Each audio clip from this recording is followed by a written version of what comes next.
बिहार में सीट बंटवारे को लेकर बवाल। क्या एनडीए में चिराग पासवान और महागठबंधन में मुकेश सहनी करने जा रहे हैं बड़ा खेला?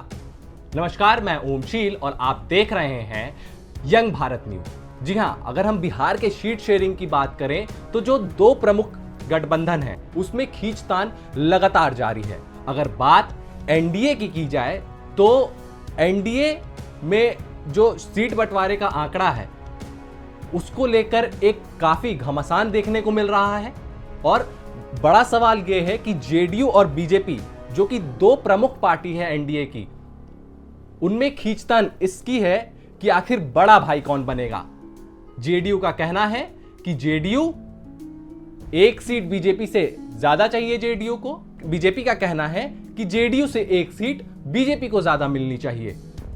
लेकिन सवाल बड़ा यह है क्योंकि नीतीश कुमार का कहना है कि लोकसभा चुनाव में हमने बड़े भाई का भूमिका बीजेपी को निभाने दिया था और यह परंपरा भी रही है कि लोकसभा चुनाव में जो राष्ट्रीय पार्टी है, जो केंद्रीय पार्टी है, वो उसे ज्यादा सीटें मिलती है और वो ज्यादा सीटों पर लड़ती है। वहीं अगर विधानसभा चुनाव की बात करें तो जो क्षेत्रीय पार्टी होती है वो बड़े भाई की भूमिका में रहती है। तो अब बड़ा सवाल यह है कि क्या जो सीट बंटवारे का जो आंकड़ा है, जो सीट बंटवारे की जो बात कही जा रही है, वो क्या बड़े भाई छोटे भाई के ही मुद्दे में फंस कर रह जाएगा? ये सवाल इसलिए भी क्योंकि बीजेपी और जेडीयू के साथ तीन और घटक दल हैं, जो कि चिराग पासवान, जीताराम मांझी और उपेंद्र कुशवाहा की पार्टी है। चिराग पासवान लगातार ये मांग करते आए हैं कि उनको 43 सीटें चाहिए और ये प्रेशर पॉलिटिक्स भी करते आए हैं कि अगर 43 सीटें नहीं मिली तो उनका बयान भी आपने लगातार सुना होगा कि हम 243 सीटों पर तैयारी कर रहे हैं। तो कहीं ना कहीं एक प्रेशर पॉलिटिक्स। वहीं अगर हम जीताराम मांझी की बात करते हैं, जीताराम मांझी का दावा है कि वो कम से कम 20 से 25 सीटों पर चुनाव लड़ना चाहती है। लेकिन अब सवाल यहां पर गहरा यह हो जाता है कि क्या 20 से 25 सीटें, क्योंकि कहा यह जाता है कि नीतीश कुमार के करीबी हैं जीताराम मांझी और जीताराम मांझी का पैरवी लगातार नीतीश कुमार करते रहे हैं।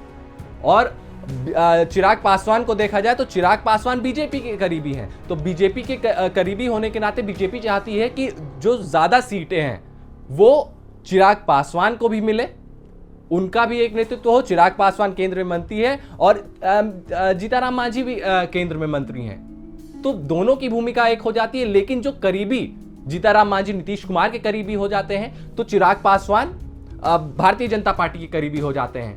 और भारतीय जनता पार्टी को डर चिराग पासवान से इसलिए भी है क्योंकि 2020 में जिस तरीके से चिराग पासवान गठबंधन से अलग होकर चुनाव लड़े, जिसका खामियाजा जेडीयू को भी भुगतना पड़ा, जेडीयू को ही भुगतना पड़ा, क्योंकि जहां जहां जेडीयू के कैंडिडेट थे वहां पर ही चिराग पासवान ने अपने कैंडिडेट को खड़ा किया था।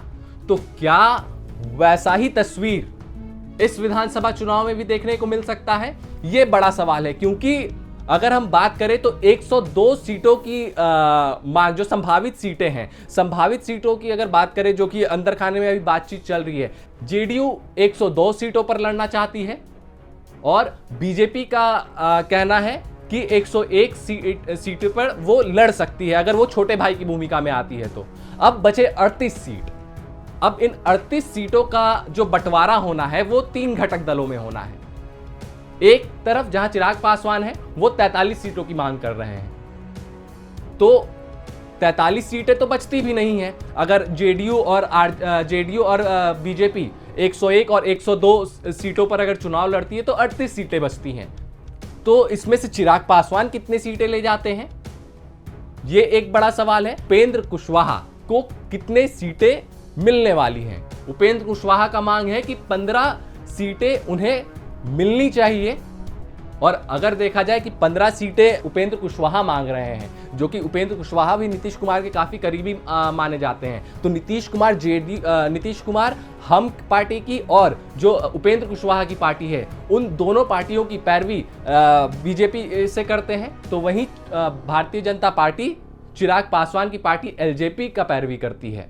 तो अब इस पूरे बातचीत में अब क्या कुछ निष्कर्ष निकल कर आता है, ये एक बड़ा सवाल है। क्योंकि जीताराम मांझी का एक खास प्रभाव रहा है गया राजगीर के क्षेत्र में, तो उनका ये मानना है कि कम से कम उन्हें 10 सीटें मिले कि वो एक नेशनल पार्टी के रूप में वो लड़ के आए। जीताराम मांझी का कहना है कि हमें कम से कम 6 विधायक जिताने हैं, इसको लेकर आप 8 से 10 सीटें हमें कम से कम दें। तो ये एक तरीके का अल्टीमेटम और एक तरीके का प्रेशर पॉलिटिक्स। और अगर हम चिराग पासवान की बात करें तो चिराग पासवान जिस तरीके का जनसभा कर रहे हैं और लगातार जन समर्थन एक जुटा रहे हैं और ये कह रहे हैं कि 243 सीटों पर उनकी तैयारी है, तो क्या ये एक चैलेंज जेडीयू को दिया जा रहा है? और एक पेज इसमें यह भी निकलकर सामने आ रहा है कि जो चिराग पासवान है और जीताराम मांझी है, इन दोनों की आपस में कभी बनी नहीं, दोनों एक दूसरे के खिलाफ ही बयानबाजी करते हुए हमेशा से दिखे हैं। तो क्या ये जो बयानबाजी है इसका प्रभाव क्या चुनाव में पड़ेगा? और अगर इसका प्रभाव चुनाव में पड़ता है तो कितना बड़ा नुकसान एनडीए को होने जा रहा है, ये तो वक्त ही बताएगा। अगर हम बात महागठबंधन की करें तो वोटर अधिकार यात्रा जिस तरीके से निकाला गया, उसके बाद ये दिखा कि एक एकजुटता दिखाने की कोशिश और एक जन समर्थन दिखाने की कोशिश, और जन समर्थन वोटर अधिकार यात्रा में महागठबंधन को मिला भी। तेजस्वी यादव ड्राइवर की भूमिका में रहते हैं राहुल गांधी के, वो तस्वीरें भी सब लोगों ने देखी, और जिस तरीके का जन समर्थन उनके पूरे रोड शो में, उस यात्रा में उनके साथ साथ चल रहा था, उसकी चर्चा पूरे बिहार में हो रही थी। लेकिन जैसे ही वोटर अधिकार यात्रा खत्म होता है, मुजफ्फरपुर में तेजस्वी यादव की सभा होती है, वहां पर तेजस्वी यादव ये ऐलान कर देते हैं कि वो 243 सीटों पर चुनाव लड़ेंगे और 243 सीटों की तैयारी कर रहे हैं। तो क्या अब जो सहमति है अब आरजेडी और कांग्रेस में भी नहीं बन रही है, जिसके साथ माले भी है और मुकेश सहनी की पार्टी वीआईपी भी है।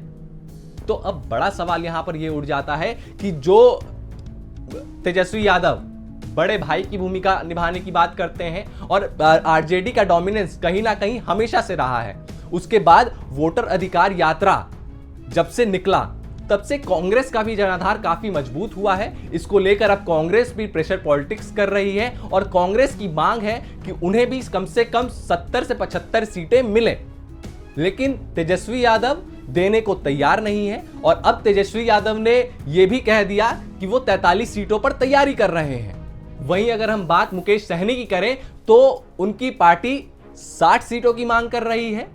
अब सवाल यहां पर यह हो जाता है कि अगर 60 सीटें मुकेश सहनी लेते हैं तो आखिर आरजेडी कितनी सीटों पर लड़ेगी, कांग्रेस को कितनी सीटों पर सहमति जतानी पड़ेगी, ये एक बहुत बड़ा सवाल है। और अगर जिस तरीके का बयान तेजस्वी यादव का सामने आया, अगर आरजेडी अलग हट जाती है महागठबंधन से और जिस तरीके से तेजस्वी यादव कह रहे हैं कि हम 243 विधानसभा सीटों पर लड़ेंगे, यानी सभी विधानसभा सीटों पर लड़ेंगे, उनकी तैयारी सभी विधानसभा सीटों पर है, तो अगर इस तरीके की चीजें होती है, अगर गठबंधन में टूट होता है, तो ये एक कयास लगाया जा सकता है कि तब मुकेश सहनी को शायद 60 सीटें मिल जाए।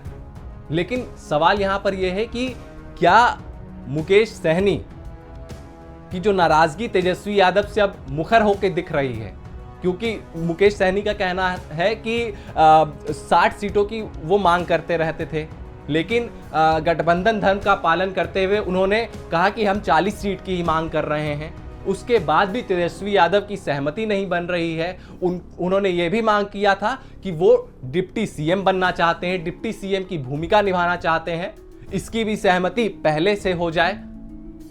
तो क्या अब इस पर भी सहमति नहीं बन रही है?